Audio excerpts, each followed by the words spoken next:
dans la douleur. On l'a vu, le mouvement sioniste religieux qui aujourd'hui sort un petit peu secoué par tous ces événements. Le parti Force juive qui se retrouve quelque peu isolé. Netanyahou lui demande d'ailleurs de se retirer de la course au scrutin. On va parler de tout cela avec nos deux invités. Bonsoir Meir Benayoun. Bonsoir. Vous êtes numéro 10 sur la liste du parti Force juive qui se maintient jusqu'à preuve du contraire dans ce scrutin. Vous allez nous le dire dans un instant.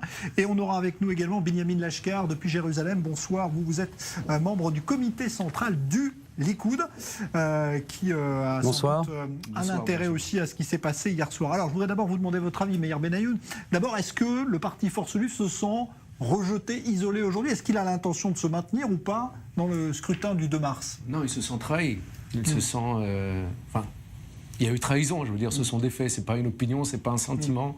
Il y a eu tromperie, il y a eu, comment dirais-je, violation d'un accord écrit et signé. Il y a eu des intrigues à n'en plus finir. C'est un chaos, une crise politique, comme je crois, il y en a rarement. À qui vous en voulez d'ailleurs ce soir? Est-ce que vous en voulez à Netanyahou? Est-ce que vous en voulez au rabbin Rafi Peretz? Écoutez, autant que, d'après ce que j'en sais, je ne voudrais pas tellement charger le Premier ministre parce qu'il a suffisamment déjà de soucis comme cela. Je dirais que le Premier ministre a tenté, peut-être pas suffisamment, de faire une union parce que le Premier ministre est intéressé à ce qu'aucune voix de la droite ne puisse être perdue. Mais je crois qu'au dernier moment, il n'a pas eu la poigne suffisante pour faire le bras de fer avec des gens qui, d'ailleurs, qui n'ont pas caché leur intention de le remplacer le plus tôt possible. Alors, avec vous, Benyamin Lashkar, qu'est-ce que vous pensez de ces événements qui se sont passés hier soir à la Knesset? Est-ce que pour vous, c'est une bonne chose que l'union se soit faite sans le parti Force juive? Ou est-ce que vous auriez préféré finalement que tous ces partis s'unissent à côté du Likoud? Non, j'aurais préféré que tous ces partis s'unissent. C'est assez regrettable ce qui s'est passé. Effectivement, cette trahison assez pitoyable du Rav Peretz envers Otzma Yehudit, envers Force juive. Maintenant que malheureusement ça s'est passé, je pense qu'il faut que Force juive se retire. Ils sont déjà présentés la dernière fois, ils nous ont gaspillé presque 2% des voix. Cette fois-ci, ça va être encore la même chose. À part pour se venger et pour faire vraiment juste pour embêter les gens, je ne vois pas très bien à quoi ça sert qu'ils se présentent. Je comprends leur colère. Je veux dire, je suis conscient que c'est effectivement pas très sympathique ce qui s'est passé, mais le plus important maintenant, c'est que la droite gagne et qu'il ne faut absolument pas gaspiller la moindre voix. Donc je pense que l'attitude responsable, c'est de ne pas se présenter et on trouvera dans le futur un moyen pour eux de recoller les morceaux. Mais cette fois-ci, vraiment, ce sont des élections extrêmement importantes et il est très important que Force juive ne se présente pas aux élections et permette à la droite d'être unie complètement et de ne pas gaspiller la moindre voix.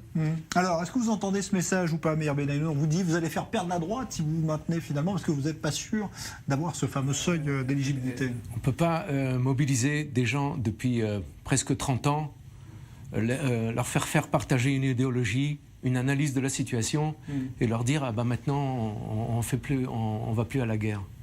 C'est irresponsable. Ça s'appelle trahir ses électeurs, et ça on peut pas le faire.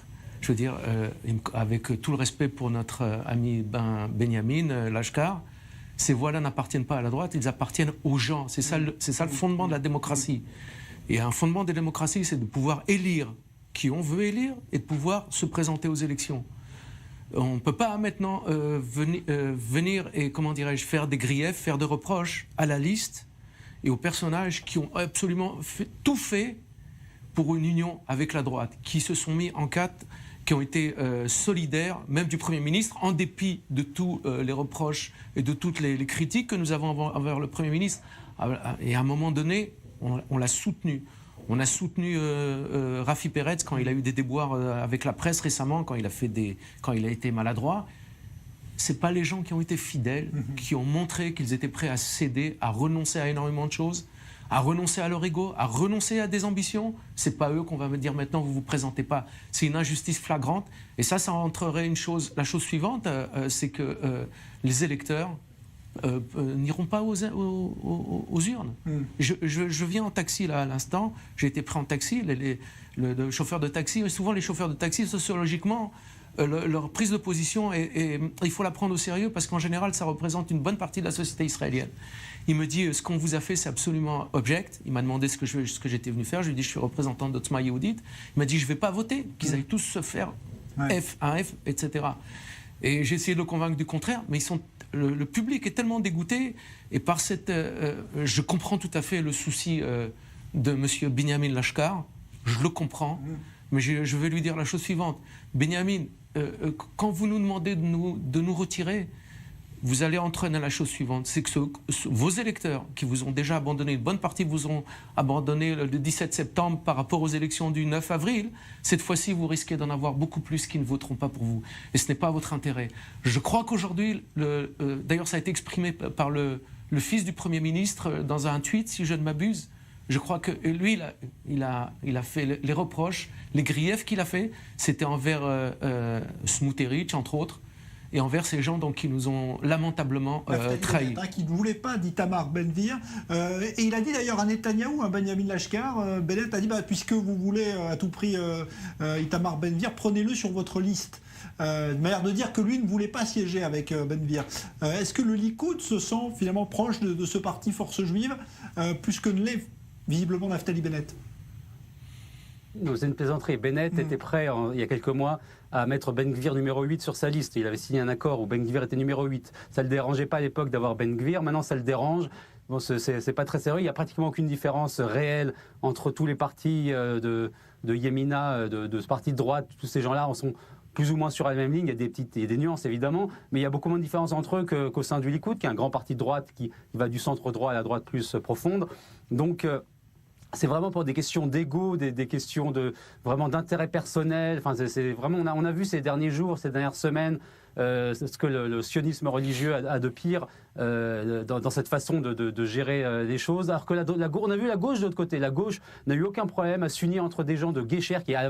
Rappelons qui est Gesher. Gesher, c'est Orly Lévi Abekassis qui vient du Likoud à la base. Ensuite, elle est passée chez Lieberman. Maintenant, elle est à Meretz. Et ces gens-là n'ont eu aucun problème à la prendre avec eux. Ils sont tous mis ensemble, ils ont laissé tomber leur ego, ils se sont unis. Mais à droite, ils n'ont pas été capables, une seule seconde, pour d'oublier leur petit calcul personnel. Il fallait absolument qu'ils fassent la guerre jusqu'au dernier moment et qu'ils fassent des trahisons et des coups dans le dos. Donc c'est vraiment regrettable. Et je comprends maintenant, je n'en veux pas à M. Benayoun, je comprends sa colère et je comprends qu'il a envie de se présenter. C'est la victime dans cette histoire, mais en même temps, il faut penser à l'intérêt collectif. L'intérêt collectif, c'est que la droite gagne. On ne peut pas se permettre de gaspiller la moindre voix. Et si Otzma Yehudit, Force Juive, se présente une fois de plus, comme les autres fois, elle n'a jamais réussi à être élue. Ils n'ont jamais réussi à être élus. À chaque fois, ils gaspillent 1%, 2% des voix. Ça ne sert à rien. Je ne comprends pas pourquoi ils insistent à continuer à aller tout seuls. Ça ne sert à rien. Alors, prenez vos responsabilités. Montrez que vous êtes plus grand et plus fort que les gens qui vous ont trahi. Et retirez-vous, comme le fait Stav Shafir, par exemple, à gauche, qui elle aussi s'est retrouvée, a été trahie par ses collègues de gauche. Et elle a pris la décision finalement de ne pas se présenter. Elle a pris ses responsabilités. Elle ne se présente pas. Je pense que Otzma Yehudit doit faire la même chose. Qu'est-ce que vous incarnez, à votre avis, qui n'est pas représenté dans les autres listes de droite aujourd'hui, Meir Benayoun? Je vais vous dire ce qu'on incarne. On dit ce qu'on pense et on pense ce qu'on dit. Je pense... évidemment, nous sommes solidaires de toute la droite. Mais en cette époque de post-sionisme, il est nécessaire qu'il y ait un ferment qui soit très concentré, qui s'appelle Otzma Yehudit. Quand le Premier ministre, il y a quelques mois, quand il y a eu les tractations pour le gouvernement qu'il n'y a pas eu, il y a eu des tractations entre le parti bleu-blanc et les partis de la liste unie arabe, qui est une liste dont les députés s'identifient avec les forces ennemies. Le Premier ministre a dit Gantz va faire un gouvernement avec des antisionistes, avec des ennemis. Cette analyse-là, elle a été faite déjà depuis plus de 30 ans par un personnage qui a été le plus conspué de toute la politique israélienne, c'était le Rav Kahana. Quand le Premier ministre parle comme le Rav Kahana, ça veut dire que Otzma Yehudit, qui sont les héritiers, évidemment, on ne s'exprime pas tout à fait de la même manière parce qu'on a une autre époque, quand nous sommes les héritiers de ces enseignements, de ces analyses qui se sont vérifiées à la virgule juste, nous n'avons pas le droit. Moi, Meir Ben-Gvir, qui depuis autant d'années essaye de mobiliser au sein des francophones des gens pour notre idéologie, je n'ai pas le droit maintenant de dire alors on joue plus. Je veux dire, à un moment donné, c'est comme un chef à l'armée qui emmène ses hommes au combat, une fois il y a une difficulté, puis après il les abandonne. C'est quelque chose qui est inconcevable. On ne peut pas, en ces heures de difficulté, Monsieur Lashkar, Benjamin, abandonner comme ça. Vous parlez de responsabilité. Non, ce n'est pas une envie de se venger, je vous le dis sincèrement. On n'est pas venu en politique pour se venger, pour avoir des jeux comme ça. Je suis en colère contre toi, tu m'as dit ça, tu m'as fait ça. On n'est pas du tout on n'est pas à ce niveau-là. Enfin, je l'espère. Certainement pas à Otzma Yehudit. Je ferai une légère digression, c'est qu'à Otzma Yehudit, les candidats sur la liste ne se présentent pas. Je ne me suis pas présenté pour être numéro 10. On m'a désigné. Tous les candidats, ils ont été désignés par les autres. Il n'y a aucun de nos candidats, ni Itamar Ben-Gvir, ni aucun des autres qui s'est présenté. Il dit, moi, je veux me présenter. Aucun. Ouais. C'est donc pas une histoire d'ego, c'est une histoire de responsabilité par rapport au sionisme, par rapport à l'histoire d'Israël. Et on n'a pas le droit, nous n'avons pas le droit moral d'abandonner le bateau. Ouais. Un dernier mot, Binyamin Lashkar. Les sondages, pour l'instant, ne montrent pas de mouvement vers le Likoud. Est-ce que vous pensez que vous allez profiter ou pas de ce qui s'est passé dans le courant sioniste religieux ?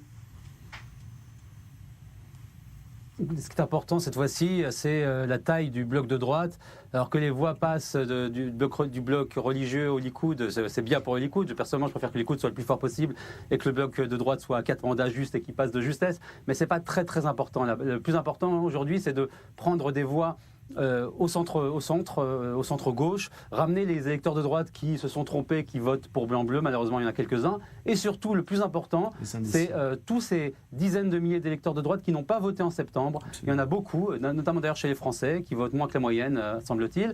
Il faut absolument que les gens sortent voter, c'est le plus important. Si les gens de droite vont voter, la droite gagnera et on pourra avoir enfin un gouvernement national. Merci Binyamin Lashkar. Puis-je ajouter quelque chose ? 10 secondes. Merci. À ce titre, il serait très important que toutes les forces de droite, comment dirais-je, collaborent et coopèrent entre elles et n'essayent pas de se prendre les uns les autres les voix. Je crois que dans cette circonstance, nous avons peut-être une mince chance de pouvoir remporter ces élections, Binyamin. Et la droite ne passera qu'avec Otzma Yehudit. C'est ce que j'ai dit. Bezrat Hashem. Voilà, c'est pas ce que vous avez dit tout à l'heure. Mais bon, merci à tous les deux. Meir Benayoun pour Force Juive et Binyamin Lashkar pour le Likoud.